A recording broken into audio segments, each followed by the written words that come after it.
آج کل ہمارے گھروں کے اندر جو بگاڑ پیدا ہو گیا ہے اور جو بربادی کی ایک فضا بنی ہوئی ہے، اس میں سب سے بڑی بات یہ ہے کہ گھر کے اندر اگر میاں بیوی میں کوئی جھگڑا ہو جاتا ہے تو بیک وقت دونوں غصے میں آ جاتے ہیں۔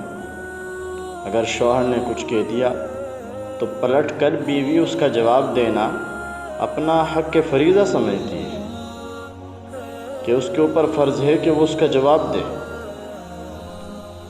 حالانکہ کچھ باتیں ایسی ہیں کہ میاں بیوی جب غصے میں آئیں تو ان باتوں کو اختیار کرے تو گھر برباد ہونے سے بچ سکتا ہے۔ تو جب میاں بیوی میں سے کوئی ایک غصے میں ہو تو دوسرے کو چاہیے کہ وہ اس وقت خاموشی اختیار کرے، کہ کئی مرتبہ ایسا ہوتا ہے کہ خاموشی بہترین جواب ہوتا ہے۔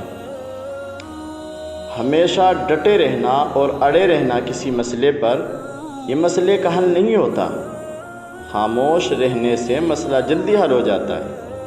اور کسی وقت اگر بیوی غصے میں ہے تو خاوند کو چاہیے کہ وہ موقع کی نزاکت کو دیکھتے ہوئے اور وقت دیکھ لے کہ مناسب نہیں ہے، خاموشی اختیار کر لے۔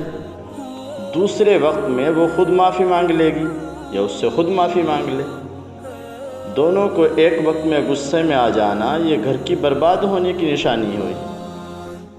اس لیے کہ حدیث پاک میں فرمایا، جو خاوند اپنی بیوی کی تکلیف پر صبر کرے اللہ تعالیٰ اس کو صبر ایوب کا ثواب عطا فرمائیں گے، اور جو بیوی خاوند کی ایذا پر صبر کرے، تکلیف پر صبر کرے، اس کی طرف سے آنے والی کوئی اگر اس کو پریشانی ہوئی ہے اس پریشانی پر صبر کرے تو اللہ تعالیٰ اس کو بھی حضرت ایوب علیہ السلام کے صبر کا اجر عطا فرمائیں گے۔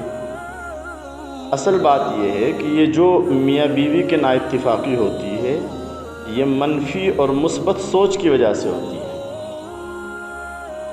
منفی اور مثبت سوچ کیا ہے اور اس سے بچنا ضروری ہے۔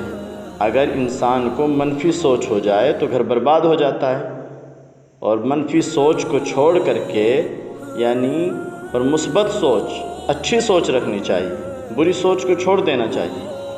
یہ منفی سوچ تو زہر کے مانند ہے، یہ انسان کے دل کو اجاڑ دیتی ہے، اور شیطان ہمیشہ چاہتا کیا ہے کہ کسی نہ کسی طریقے سے وہ دل کے اندر کچھ برے خیالات، کچھ برے باتیں ڈالتا رہے۔ میاں بیوی کے درمیان منفی سوچ پیدا کر کے ہی گھروں کو توڑ دینے میں کامیاب ہو جاتا ہے۔ شیطان کا کام ہی کیا ہے؟ یہی ہے۔ تو آپ منفی سوچ نہ آنے دیں۔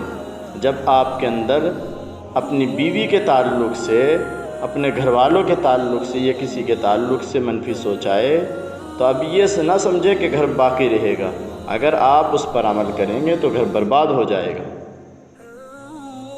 ایک مثال آپ کو دیتا ہوں کہ ایک شخص کہتا ہے کہ لوگ پریشان ہوتے ہیں کہ پھولوں کے ساتھ کانٹے ہوتے ہیں،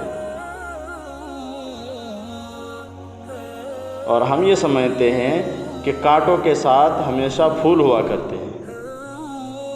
اگر یہی چاہتے ہو کہ ہمیشہ پھولوں کی خوشبو لے اور تمہیں کبھی کوئی کانٹا نہ چبھے، اور اس پر پریشان ہوتے ہو کہ ہمیں کانٹا چبھ گیا ہے، تو یہ تمہاری منفی سوچ ہے۔ ہمیشہ ایسا نہیں ہوتا ہے، کبھی غم ہے، کبھی خوشی ہے۔